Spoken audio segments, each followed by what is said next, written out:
Hi guys, so Dominic Raab was filling in for Boris Johnson on Wednesday during Prime Minister's questions. Angela Rayner was also filling in for her boss Keir Starmer.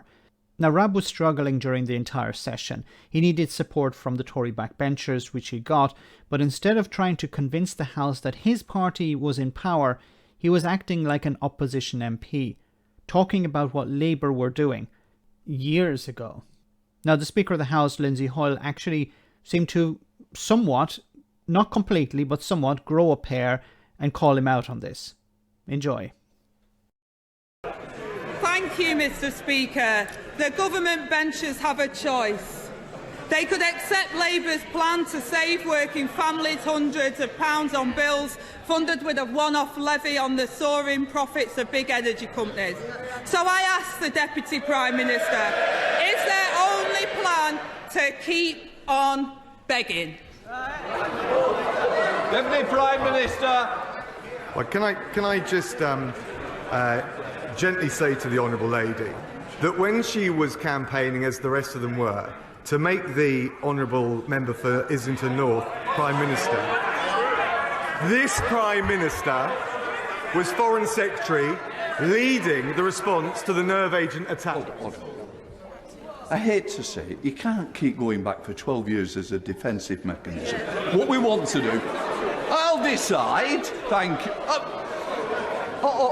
What I want you to do, Deputy Prime Minister, please, if we can try and stick to the general, there's have a lot of people ahead of it who are desperate to get in without talking about history. How far we want to go back is one thing in passing.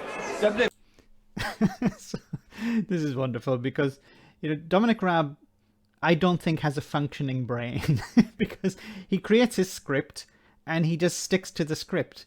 And he's told to sit down. He looked like he didn't know what he was doing. He didn't know what was happening. While the front bench are laughing, he's quite serious. I think he's really out of his depth here.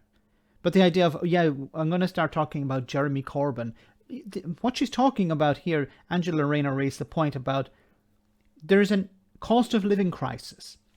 How are you going to deal with it? Energy companies are making massive profits. How is it acceptable that they're making massive profits and at the same time people are struggling to feed their families and heat their homes? And it's only going to get worse.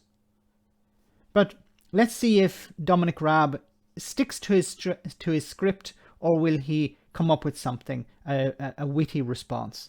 Prime Minister. Thank you, Mr. Speaker. When she was... Order. Sir Desmond, he is not responsible for the opposition's policies. This is about the government. This is about questions to the Deputy Prime Minister. I'll put the questions and decide which to write. Deputy Prime Minister. Thank you, Mr. Speaker. I wanted just to point out, and I hope it's not ancient history, that the Prime Minister would... So he can't change.